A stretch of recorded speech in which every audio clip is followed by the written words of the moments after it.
What's going on, guys? JHoyt back with you today. Welcome back to Fortnite Battle Royale. We have more Chapter 2 gameplay for you. And as we're hanging out on the top of the mountain, not too many people left in this game. So Ben and I are in a great spot here in this one. But what's really kind of cool about these two gameplays, there's actually two, a little bit longer than usual. We actually got a 10-minute long video today. But this is actually back-to-back games. And I don't remember which one was first, but either way, they are back-to-back, which is amazing. But let me just spoil it for you. They're both wins, obviously. Like, have I shown really anything that's not really a win recently? Not really.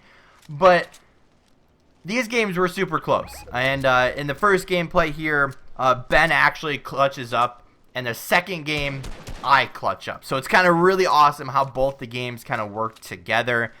But what I really want to talk about today is competitive Fortnite. And obviously, I have nowhere near the amount of skill required to actually compete, let alone get a win in normal solos, duos, and squads. But lately, I've been watching a lot of the Fortnite Cash Cups, I think they're called, and like they're like every other couple days or every weekend or something crazy. But the interesting thing is like these all like led up to the World Cup last year, so that was kind of really interesting. They had like a big qualifier and everything, and the World Cup was like really interesting to watch. Now, let me also just preface this by saying I've always kind of been under the mindset that a Battle Royale game should never be an esport, only because there's too much randomness involved with it. So it'd be extremely hard to have consistent winners. Right? There's like pretty much every of the top tier players in Fortnite all can do basically the same thing. It all comes down to how quickly the game registers it, and you know what your connection is to the servers, and your ping and all of that fun stuff. Now, a lot of these guys that can play on just say NA East, and they'll, I don't know where the server is in East, but let's just pretend it's in New York, right? New York City somewhere.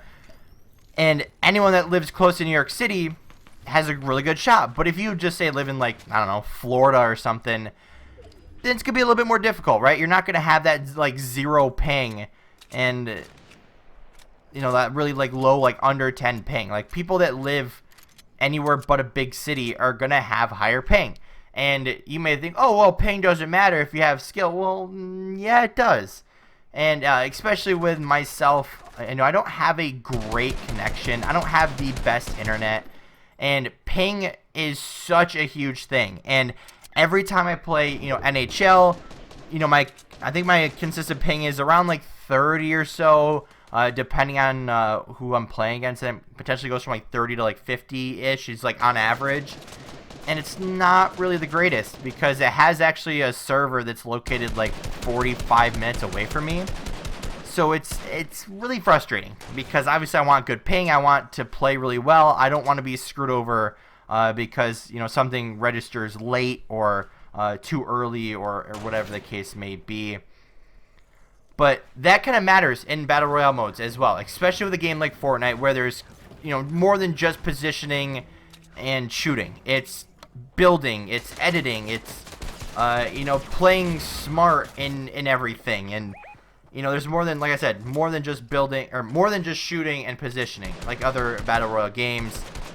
And that's where competitive Fortnite is kind of, I don't want to say lacking, because they have introduced, a ton of new servers and everything.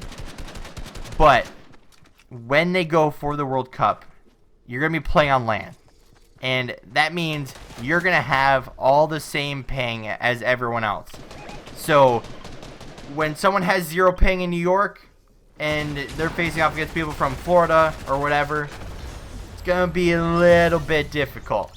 So as we wrap up game number 1, we get the win, right? Ben clutches up. He gets a little 1v2 at the end. Cue game 2, right? We're hanging out in Wailing Woods, or not Wailing Woods. Wow. Is this chapter 1, Josh? No, it's not. It's Weeping Woods now. and like I said, we're just kind of chilling out. So enjoy this other gameplay in the background. But to kind of continue my point though, with Fortnite, whenever people complain about internet connection or ping or whatever it is, it's so hard to see and explain to people what's really happening. And it's all about how you feel on your side. Now, that's the other thing. People have, you know, certain monitors and certain response times on their monitors, and keyboards and mice and controllers and whatever else people play on. They have different latencies. There we go. To everything. And it's all, like, if you don't play with all the same thing, is it really, like, you're really gonna prove who the best player is? Like, the best controller player, you know, obviously most likely isn't the best on a keyboard and mouse, or vice